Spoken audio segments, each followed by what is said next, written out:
Skating and roll বল নগাঁৱৰ নতুন ক্ৰীড়া আলোড়ন গ্ৰাউণ্ডত এয়া আমাৰ সন্মানীয় বিধায়ক ৰূপক শৰ্মা ডাঙৰীয়া। আমাৰ নগাঁৱত পোনপ্ৰথমবাৰৰ বাবে আৰম্ভ হোৱা স্কেটিং এণ্ড ৰোল বল শিবিৰত তেখেতৰ উপস্থিতিয়ে এই ক্ৰীড়াৰ শুভ আৰম্ভণিৰ আনুষ্ঠানিকতা সম্পন্ন কৰে। লগতে তেখেতৰ মূল্যৱান বাক্যৰে আমাৰ এই অনুষ্ঠানটো উদ্দীপ্ত কৰি খেলুৱৈসকলক অনুপ্ৰেৰণা যোগায়।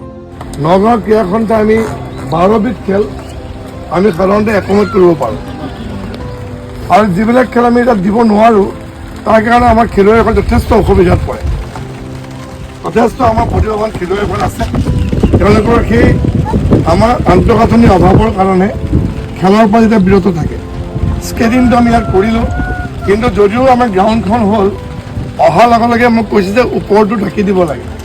আমি অনাগত সময়ত ওপৰটো থকাই নহয়, সকলো ফালে আমি গেলেৰীৰ ব্যৱস্থা কৰিম। চাবৰ কাৰণে গেলেৰীৰ ব্যৱস্থা আৰু ওপৰতো আমি ঢাকাৰ ব্যৱস্থা আমি কৰিম। একেলগে আমাৰ সকলোবিলাক সুবিধা হোৱাকৈ আমি স্পৰ্টছ কমপ্লেক্সটো বনাইছোঁ। যিখন টাব আমি অৰ্ডাৰ দিছোঁ, তাত সকলোবিলাক খেল তাত খেলিব পাৰিব। যিটো আমাৰ এখন নৰ্মেল গ্ৰাউণ্ড থাকে, তেনেকুৱাকৈ এখন আমি গ্ৰাউণ্ড নিৰ্মাণ কৰিব ওলাইছোঁ। গতিকে আপোনালোকক মই কৈছোঁৱেই যে আমি এই যে যিখিনি আমাৰ বনোৱা হ'ল, এইখিনি আমাৰ কাম বাকী আছে। লাহে লাহে লাহে লাহে আমি কৰি থাকিম। লাইটৰ ব্যৱস্থা কৰি দিছোঁ যাতে আপোনালোকে নিশালৈকো খেলিব পাৰিব। আমাৰ যিটো স্পৰ্টছ কমপ্লেক্স কৰা হৈছে, তাতো আমি ৰাতি 11টা চাৰে 11টাত আমি খোলা ৰাখিম।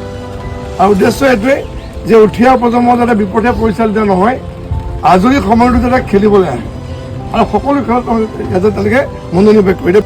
নগাঁওখনক ক্ৰীড়াৰ ক্ষেত্ৰত শক্তিশালী কৰি তোলাৰ বাবে আপোনাক অশেষ ধন্যবাদ।